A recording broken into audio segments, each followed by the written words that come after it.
Estoy acá abajo. Ahí está.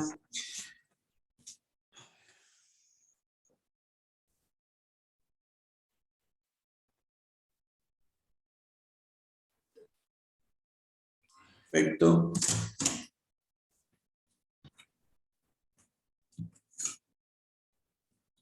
Sarán. ¿Dónde estoy? Sararán. Hellos.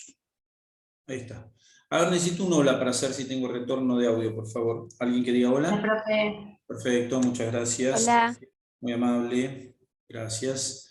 Listo, entonces ahí vamos. Bueno, vamos a terminar de ver soporte nutricional y vamos a ver, ya estamos en la recta final, faltan pocas cosas, ahora estoy mirando, cada vez quedan menos, así que bueno, ahí vamos. Vamos a ver el final de una muerte anunciada, ¿no? El final de, ¿cómo es que se llama? Que estábamos viendo. De soporte nutricional, estábamos viendo soporte nutricional parenteral, y en eso que estábamos viendo soporte nutricional parenteral, entonces, ¿dónde estábamos? Piripipiripi, soporte nutricional parenteral, ¿dónde está? ¿Qué es esto? Se lo han llevado. Se me han llevado el soporte nutricional parenteral, que no sé dónde está. Aquí está, pero no lo veo acá.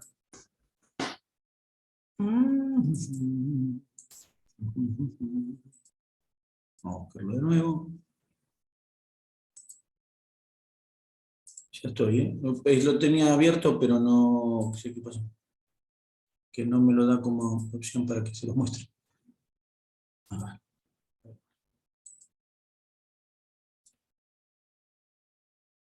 estar. Estar. Ahora está. Ahí está. Perfecto, así terminamos esto que estábamos viendo.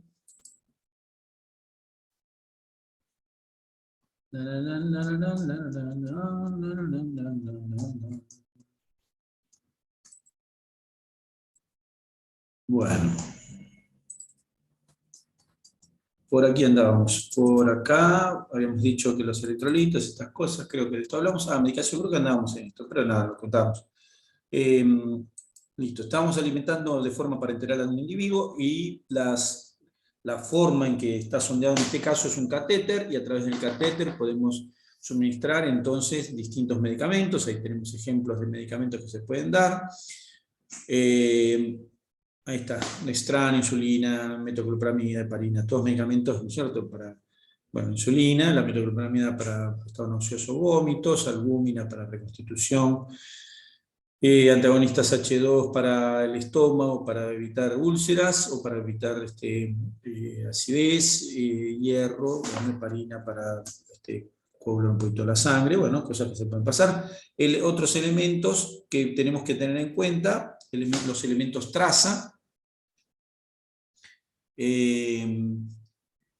Entonces, que vienen preparados, hay preparados de elementos traza como aditivos, vitaminas también, zinc para mejorar la cicatrización de heridas. Entonces, aditivos que se pueden agregar a la alimentación parenteral total, tener en cuenta que el paciente no está comiendo y que entonces hay que suministrarle elementos externos, y que podemos incluso agregarle además para que para que mejore la condición, para que mejore sus condiciones lo más rápido que se pueda.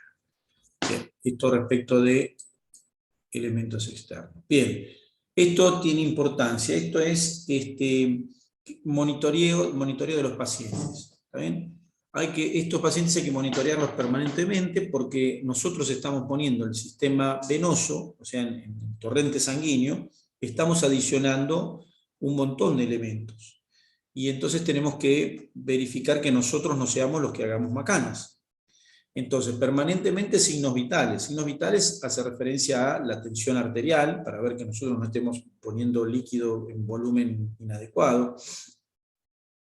Lo mismo, ese dato va a ser complementado por el pulso, la frecuencia cardíaca.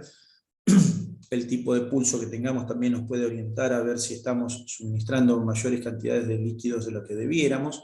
La presión también nos habla no solo de líquidos, sino de los componentes osmóticamente activos que podemos estar suministrando.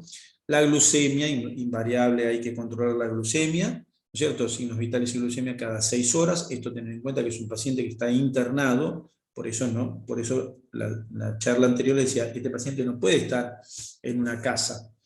Podría llegar a ser, en un caso especial, que tuviera una bomba de infusión para endovenoso, pero la realidad es que, si a mí me preguntan, este paciente no es para estar en una casa.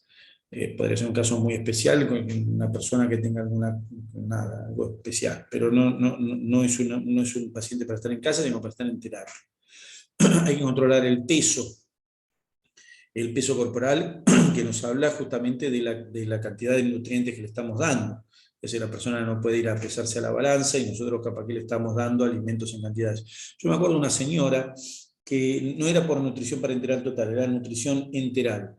Tenía un paciente, una señora que estaba en coma la señora y estuvo en la casa, pero no con nutrición parenteral total, sino con nutrición enteral total.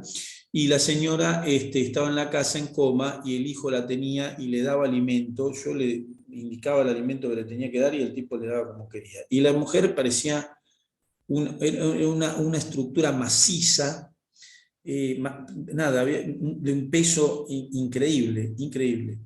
Nada, no sé cómo habrán hecho con esa señora cuando falleció, quién la habrá llevado, no sé quién la habrá llevado, porque la verdad que estaba en una cosa increíble.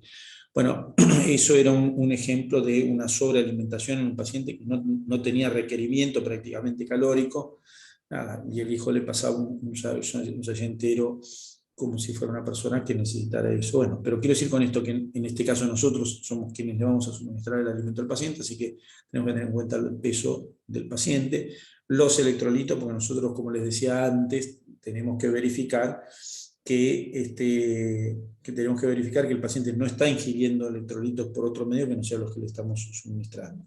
El nitrógeno ureico, el BUN, hay que permanentemente, diariamente, hay que controlar el BUN y la emisión de orina. ¿Está bien? Esto nos está hablando de cómo estamos alimentando al paciente. ¿De acuerdo? El BUN nos está hablando de cómo es el catabolismo proteico y de la función renal, y la orina también, de la función renal. Bien. Y después semanalmente un análisis, está bien, de lípidos, ¿no es cierto? Los índices hematimétricos, la coagulación y la función renal. Eso la función hepática, eso semanalmente, ¿está bien? Y también semanalmente orina, pero de 24 horas, para estimar el nitrógeno ureico general que se va perdiendo, que nos habla del catabolismo de las proteínas principalmente. Bueno, entonces ahí tenemos que hay que hacer un seguimiento de estos pacientes bastante estricto, ¿no es cierto? No es solamente ponerle comida a través de un tubo y se acabó el problema, sino que hay que hacer un control estricto de esto. La alimentación debe ser, como decía ahí, gradual.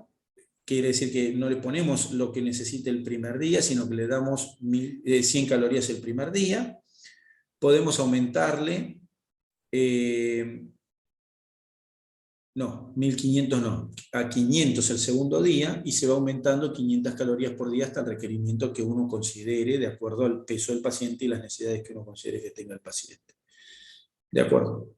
Se administra, como dijimos recién, en bomba de infusión continua. Es decir, esto necesita de una bomba de infusión. Esto no es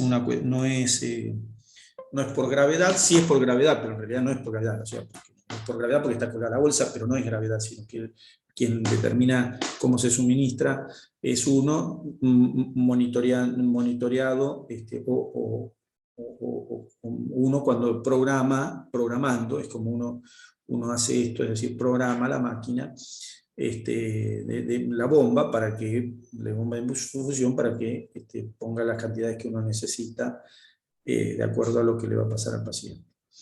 Y por supuesto lo mismo, ven 75%, lo mismo que la nutrición enteral, cuando se alcanza el 75% de los requerimientos calóricos, ¿está bien? Y proteico, por supuesto. Entonces, con la ingesta oral, entonces le sacamos la nutrición enteral, la nutrición parenteral, ¿está bien? La podemos pasar a oral o enteral, pero cuando ya el paciente está supliendo su alimentación hasta un 75%. ¿De acuerdo? Lo mismo que era la enteral, es lo mismo la parenteral. Solo que la parenteral puede pasar a oral o puede pasar a enteral. Y la enteral luego pasará a oral, por supuesto. Si se puede, siempre y todo. Complicaciones. Acá tenemos complicaciones relacionadas con el catéter, relacionadas con el metabolismo, relacionadas con la función hepática. ¿Está bien? Y hay una más que está ahí abajo que es especial para esto, que es característico de la nutrición parenteral total. Bueno, que tiene que ver con la vesícula. Entonces, complicaciones con el catéter, puede haber sangrado, como dice ahí, puede haber sangrado, se refiere a que cuando uno coloca un catéter, el catéter pincha una vena y la vena puede perder sangre y formar un hematoma. Uno está haciendo un cortecito de una vena y puede haber un sangrado por los bordes de esa herida que uno está haciendo en el sistema venoso. Entonces sangrado, la punción arterial, que esa es, nada, es conjunto vacío, eso igual a ustedes no les afecta porque eso lo haría quien pone el catéter, la punción arterial que le erre y en vez de ponerle a la vena le ponga a una arteria, que eso es catastrófico, es casi, no digo la palabra criminal, pero es no puede suceder. Nada, la punción que sea equivocada, que se desplace, que se corra el catéter, que se salga de su lugar, que entre aire por la puntura por donde se hace el catéter, por donde se pone el catéter, o que entre aire a través de la guía. Por eso hay que tener en cuenta, digamos, que la guía no tiene que estar vacía y la bomba funcionando, porque puede producir gases, ¿no es cierto? Y los gases pueden tomar formar globos dentro de los vasos sanguíneos y tomar una disposición tal que se produzca una obstrucción de los vasos, es decir, un émbolo. Entonces eso puede suceder. Y por supuesto puede haber infecciones. Entonces por la colocación y por infecciones serían las complicaciones. O sea que hay que tener en cuenta esto, que no es que a cualquiera se le pueda dar nutrición parenteral total. Metabólicamente, todo lo que sea hiperglucemia, hiperosmolaridad principalmente, relacionada a hiperosmolaridad, no solo con la glucosa en este caso, sino también con el sodio principalmente, como habíamos dicho antes, que hay que monitorear permanentemente los electrolitos. Entonces, complicaciones metabólicas, trastornos hepáticos, es común que haya esteatosis, como dice ahí dice los aumentos de GOT, GPT, FAL, estos son enzimas, son enzimas hepáticas.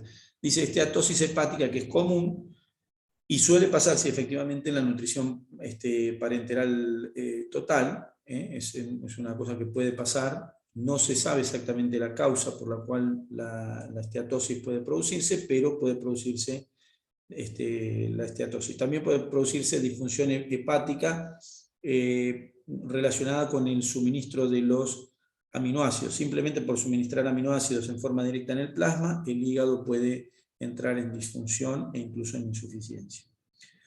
O sea que tener en cuenta la función hepática en los pacientes que tienen nutrición parenteral total. O sea, no le podemos pasar al paciente lo que se nos ocurra dentro de una vena. No, eso no debe suceder. Y por último, en la colecistitis alitiásica, que hace referencia a la inflamación de la vesícula, que es frecuente en la nutrición parenteral total, cuando es prolongada, como dice ahí, y no se conoce bien la causa. Hay dos causas de colecistitis alitiásica conocidas, que son una, el estado de caquexia, es decir, la desnutrición absoluta y la falta digamos, la emaciación corporal general, y la otra es la nutrición parenteral total. Son las dos causas de colecistitis alitiásica, digamos, ya de por sí no, es una cosa rara una colecistitis alitiásica, pero las dos causas básicas son estas. Hay algunas otras causas, como inmunodeficiencia y otras causas, pero las más comunes son estas. O sea que esto puede suceder, es decir, una colicistitis, es decir, una inflamación de la vesícula y de la vía biliar, sin cálculos, una inflamación relacionada con el hecho de que el paciente está recibiendo nutrición parenteral total por un tiempo prolongado.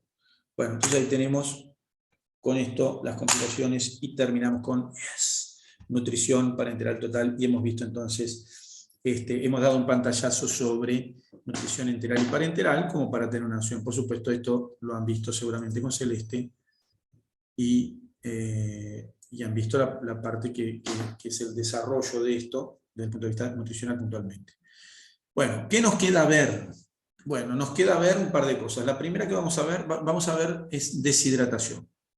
Y para eso creo que tengo unas diapositivas para deshidratación. Vamos a ver. Vamos a buscar.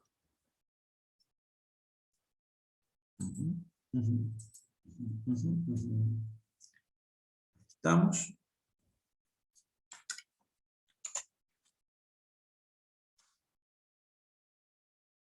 ¿Está? Bien. Compartimos.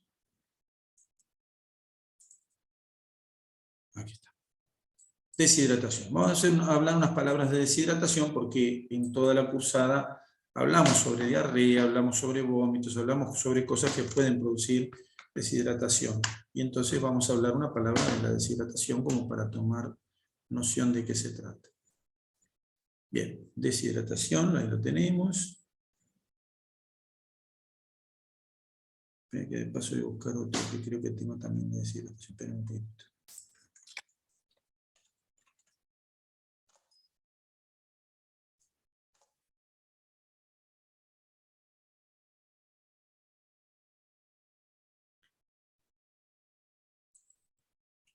Ahí está. Tengo otra deshidratación por acá.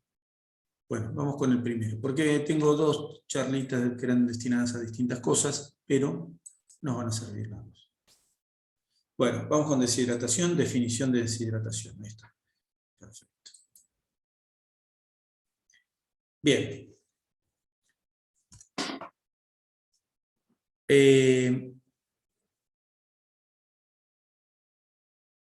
Deshidratación.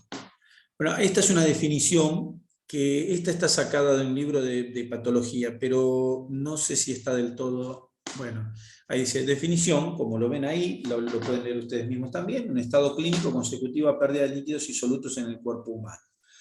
Cuando uno habla de deshidratación, presupone que es pérdida solamente de líquidos, pero hay que aclarar que no es solamente pérdida de líquidos, sino que hay modificación en los electrolitos. ¿Está bien? Deshidratación. ¿Sí? Aunque, como dice ahí, pueden haber pérdidas de agua sola, ¿no es cierto?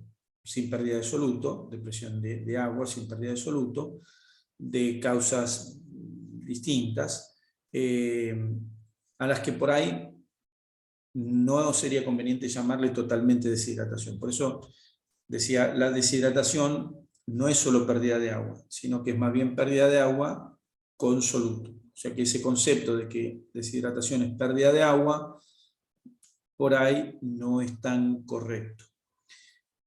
La deshidratación es un estado del organismo en general, pero afecta a los dos compartimientos del organismo.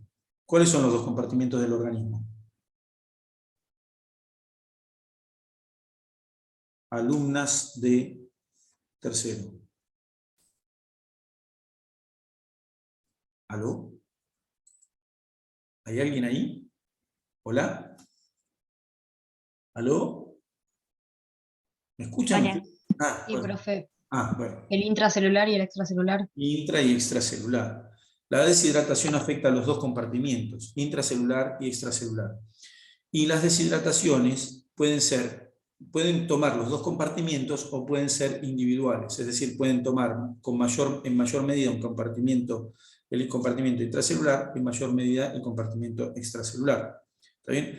Y eso es porque el intracelular, que nada, es independiente del extracelular, está separado del extracelular justamente por una membrana que tiene impermeabilidad a solutos.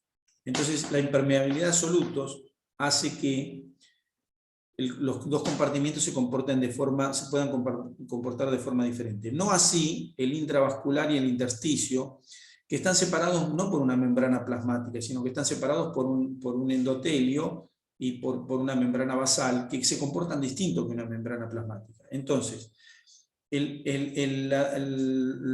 las modificaciones que se producen del líquido en el intravascular, generalmente vienen aparejadas con modificaciones en el intersticio. O sea que intersticio e intravascular van en conjunto cuando uno habla de modificaciones hidroelectrolíticas. En cambio, el intracelular puede ser diferente. Siempre yo cuento, pero se los cuento de vuelta para que quede claro siempre, los casos bien claros en los que se puede evidenciar la diferencia del intra y extracelular. El primero es el caso del que toma agua destilada. Uno toma agua destilada, el agua destilada se absorbe, pasa al compartimento vascular. ¿Me siguen? El compartimento vascular se diluye. Electrolitos diluidos por agua. Entonces tengo una mayor cantidad de agua que de electrolitos. Primero en el vascular. Pero resulta que como el vascular está íntimamente relacionado con el intersticio, entonces el agua pasa al intersticio y diluye el intersticio. Entonces ahora tengo diluido todo el extracelular, tanto el plasma como el intersticio. Todo el extracelular, como quien dice, aguado, diluido.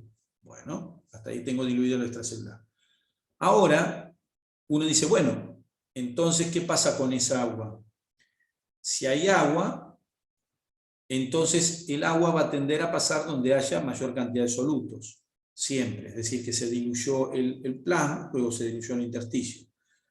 Como la membrana plasmática es impermeable a los iones, es decir, es permeable selectivamente, y no los deja pasar porque sí, pero no al agua, entonces como la célula tiene cloro, tiene sodio, tiene otros electrolitos, entonces el plasma de la célula, el citoplasma, atrae el agua que atraviesa la membrana plasmática por ósmosis.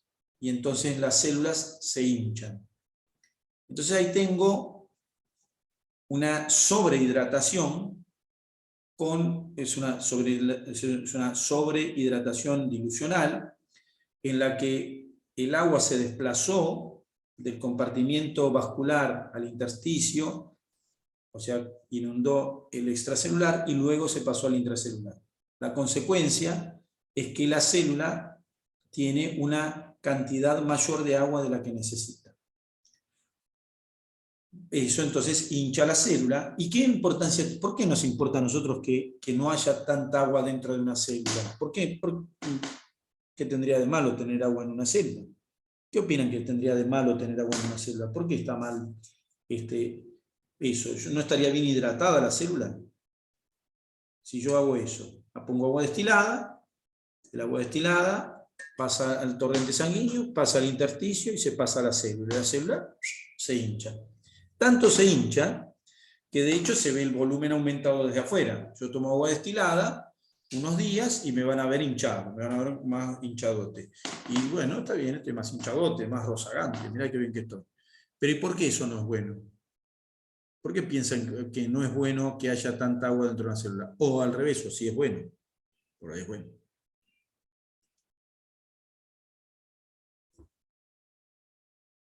Este oído no funciona bien, porque no escucho nada. Bueno, no es bueno porque para que se lleven a cabo las reacciones químicas dentro de las células se necesitan concentraciones muy ajustadas de electrolitos. Concentraciones muy ajustadas, no de que haya poca cantidad, ajustadas en el sentido que tienen que estar constantemente ajustados los electrolitos. Una concentración, una cantidad extrema de agua, por ejemplo, podría diluir el poquísimo calcio que hay dentro de una célula. Diluir el poquísimo calcio que hay dentro de una célula podría equivaler, por ejemplo, a no despolarizarse, producirse una contracción muscular, por ejemplo, o no activarse enzimas. O por ejemplo, las cantidades de sodio, de cloro, son las que determinan la carga del intracelular. Las cargas, entonces, dependen. Si no es lo mismo que yo tengo 7 cargas positivas y 2 negativas en 1 litro de agua, que 7 cargas negativas y 2 positivas en 20 litros de agua. porque esa relación hace que la carga total, final, no se modifica, pero sectorial sí, lo que puede modificar, por ejemplo, la despolarización de las células. Y despolarización de las células implica un problema en la célula muscular, en las células nerviosas. Es decir, no conviene que haya exceso de agua porque nos diluye los electrolitos y eso hace que las reacciones químicas no se lleven a cabo de forma adecuada. Las concentraciones de glucosa, las concentraciones de lo que quieran, se modifican las concentraciones simplemente porque estoy aumentando el solvente. Entonces es un tema. ¿De acuerdo? Por eso no queremos que haya ni de más ni de menos. Ese era uno de los ejemplos lo del agua destilada, uno de los ejemplos de movimiento de agua. El otro ejemplo de movimiento de agua tiene que ver con, cuando uno habla de deshidratación, habla de este otro que les cuento ahora.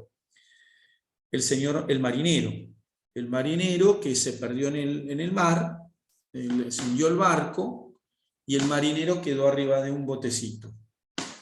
Y entonces empieza a tener sed después de unos días, tiene mucha sed, y entonces el marinero, como tiene sed, se toma el agua del mar. El agua del mar tiene una gran cantidad de soluto, ¿está bien?, en relación al solvente que tiene. Ahora, como el intestino no reconoce, no tiene, la membrana intestinal no tiene capacidad de detener a la sal, al sodio y al cloro, el sodio, que de hecho son una forma en que se absorbe el agua, el sodio y el cloro pasan al enterocito y al intersticio. Arrastran el agua, o sea que el agua salada que se tomó el marinero pasa al plasma. Pero ahora las concentraciones significativas de sal en el agua hacen que la sal se desplace del vascular al intersticio. ¿Por qué? Porque no hay ninguna membrana que pare esto, como en el intersticio hay menor concentración de cloro y sodio, entonces el cloro y sodio del plasma se pasan al intersticio. Y en el intersticio atraen al agua del plasma. Pero igualmente me queda un intersticio muy concentrado, me queda un intersticio con mucho cloro y sodio, es decir, un intersticio, como quien dice, salado. La célula tiene adentro agua y electrolitos, pero en el intersticio hay mucha agua salada. La sal, cloro y sodio no pueden atravesar la membrana plasmática hacia la célula, pero el agua de la célula sí puede pasar hacia el intersticio. Por lo tanto, la célula empieza a perder volumen hídrico. Pierde agua hacia el intersticio y se deshidrata. ¿Está bien? O sea que hay una pérdida de agua. Son los dos ejemplos contrarios. Un aumento del agua libre dentro de la célula, para el caso del bebedor de agua destilada, y una pérdida de agua libre de adentro de la célula para el bebedor de agua salada. Bien, entonces podemos tener estados de deshidratación, fíjense cómo, entonces se deshidrata una célula. Entonces podemos tener un estado de deshidratación, de una célula, eso se llama deshidratación celular. Pero a pesar de que el individuo, por ejemplo en este caso, toma agua del mar, toma mucha agua, pero se deshidrata. Y cuanto más agua tome, más se deshidrata su célula. Con el agua que va a pasar, van a pasar también algunos electrolitos que sean, para los que la membrana sea más permeable, ¿de acuerdo? Y eso va a generar, bueno, el cuadro ese de deshidratación de la célula. O sea que podemos tener una célula sobrehidratada o hiperhidratada, pero estos ejemplos lo que nos hacen es pensar cómo se mueven entonces líquidos y solutos en los dos compartimientos y dentro de los dos en uno que está dividido en dos. Bien, entonces la deshidratación compone o comporta un cuadro clínico, es un cuadro clínico. La deshidratación es un cuadro clínico, ¿de acuerdo? Que tiene que ver con pérdida de solutos y líquidos, con solutos líquidos del cuerpo. Bien. ¿Cuáles son las causas de la deshidratación? Bueno, tenemos dos opciones, ahí las tienen. O un incremento en la pérdida, o perdimos mucho, o falta de aporte. o sea, o no entró el líquido y las sales o lo perdimos. ¿Está bien? Causas de incremento de pérdida, ahí tienen, fíjense, de intestino y fuera del intestino. De intestino, fíjense, vómito, pérdida por el vómito. En el vómito, recordad que no solo se pierde agua, sino electrolitos. Eso ya lo vimos varias veces, pero lo recuerdo por las dudas. Vómito, diarrea, sondas, fístulas. Fístulas, recordamos que era una fístula. Una fístula es una comunicación entre dos epitelios. Entonces las fístulas pueden hacer que se pierda agua, sí. Si hay una fístula entre el intestino delgado y el grueso, el agua que se tenía que haber absorbido en el intestino delgado pasa directo al grueso, el grueso va a absorber algo, pero una parte se va a perder. ¿Está bien? Extraintestinales, ahí tienen quemaduras, fiebre, bueno, acá nos falta sobreexposición al calor, ¿no? Extraintestinales, quemaduras, uso de diuréticos, diuresis osmótica, poliuria, fiebre, exposición al calor, por supuesto, exceso de actividad física. ¿Está bien? Ahí tenemos como la actividad física, coma, su exceso. Porque la actividad física, de hecho, nos hace perder líquido. ¿De acuerdo? O sea, un partido de 1 hora de fútbol representa en cualquier persona una pérdida con cualquiera, un mínimo de entre 1 y 2 litros de agua con soluto. ¿Está bien? Esas extraintestinales, faltarían eso. Y la falta de aporte, bueno, por supuesto, la falta de aporte ya sé que no lo estamos ingiriendo, por vía oral o parenteral, por supuesto, oral barra enteral, lo mismo, ¿no? Y por vías parenterales, es decir, que no recibimos el aporte adecuado. ¿Está bien? Es decir, las causas. Ahora, las causas de cada una de estas cosas, en términos generales, después dependerá por qué hubo vómitos, por qué hubo diarrea. Es decir, que las causas de la deshidratación, en realidad, las causas de deshidratación implican cualquier proceso.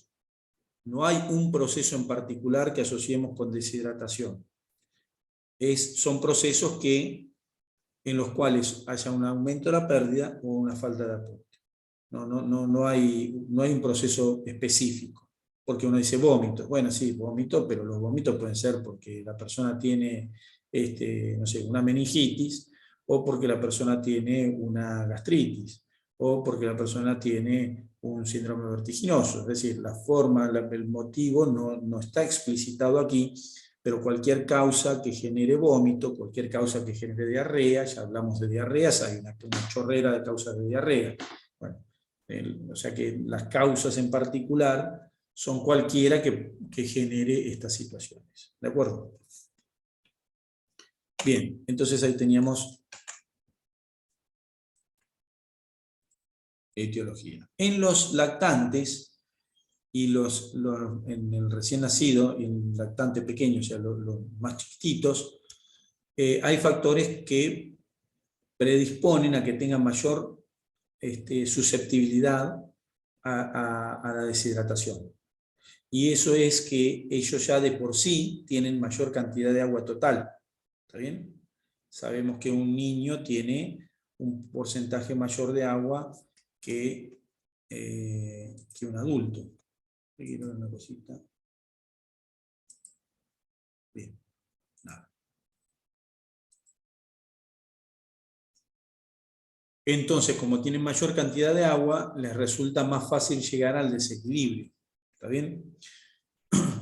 El agua del extracelular, le llamamos, ellos pierden preferentemente el agua del extracelular, que es agua lábil, le llamamos porque tiene mayor facilidad de ser perdida, el agua extracelular.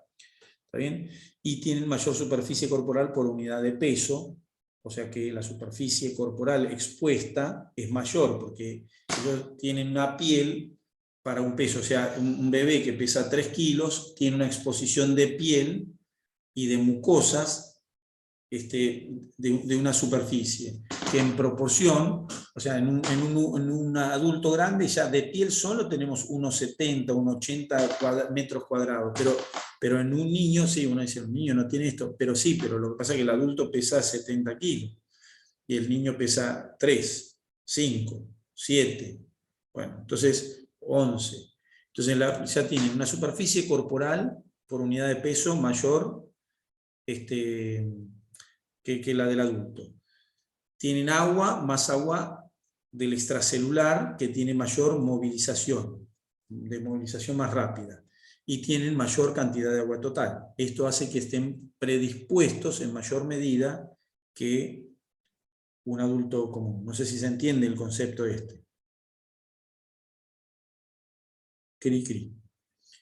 Bueno, entonces factores en lactantes, en recién nacidos, tener en cuenta que son más susceptibles. Entonces a esto venía esto. Hay una mayor susceptibilidad en los niños. Y factores fisiológicos tienen un mayor recambio hídrico, porque tienen consumo calórico importante, es decir, tienen recambio constante, es decir, tienen un metabolismo más alto, más elevado, tienen un mayor metabolismo, ¿no es cierto? Tienen dificultades en la función de concentrar y diluir. Los recién nacidos tienen todavía el riñón, no lo tienen desarrollado, lo mismo que el hígado. Eso uno lo dice porque de paso lo aclara y dice, bueno, los niños no son adultos chiquitos, sino que son niños, y los niños tienen órganos que no están todavía desarrollados. Y que en ese no desarrollado, bueno, el riñón no desarrollado tiene dificultades en la concentración y dilución de la orina, lo que lo hace al niño más susceptible a tener pérdidas de agua y electrolitos diferentes de un adulto. Lo mismo pasa con la adaptación a las hormonas, como dice ahí, ¿no es cierto? Especialmente en el neonato y en el prematuro, la adaptación a las hormonas también es más dificultosa. Entonces, las hormonas que retienen agua, por ahí no trabajan de la misma manera, y las que retienen sodio y agua no trabajan de la misma manera, y habla de mineralocorticoides, como la aldosterona, la antidiurética, no trabajan de la misma manera, y la capacidad de adaptación entonces hormonal no es la misma, y eso sumado a que, bueno, no es sumado, en realidad van en paralelo con la concentración, ¿no es cierto? La capacidad de concentrar del riñón, van en paralelo. La diferencia está que la capacidad de concentrar del riñón ya tiene que ver con el estado de la médula renal propiamente dicha, que no está todavía madura, pero estas circunstancias entonces lo hacen más lábil al recién nacido y al pequeño. También entran en estado de labilidad las personas mayores. Las personas mayores también tienen una labilidad mayor a la deshidratación. En este caso se debe principalmente a trastornos en la ingesta del líquido, en la ingesta, en el aporte. La mayor parte de las personas mayores tienen un trastorno en el aporte, pero en las personas mayores también la función renal puede verse desfavorecida por el envejecimiento del propio riñón. Entonces, tanto en el adulto mayor como en el niño encontramos algunos factores que son predisponentes que pueden hacer más susceptibles a estos grupos etarios. ¿De acuerdo? Entonces hay grupos etarios que tienen mayor predisposición a la deshidratación que otros. Perfecto. Bien. Dentro de epidemiología del desarrollo, digamos, dentro de las causas, la primera causa en el mundo de deshidratación es la diarrea aguda. ¿Y a quién calculan que deshidrata la diarrea aguda si yo tuviera que ver por grupos etarios?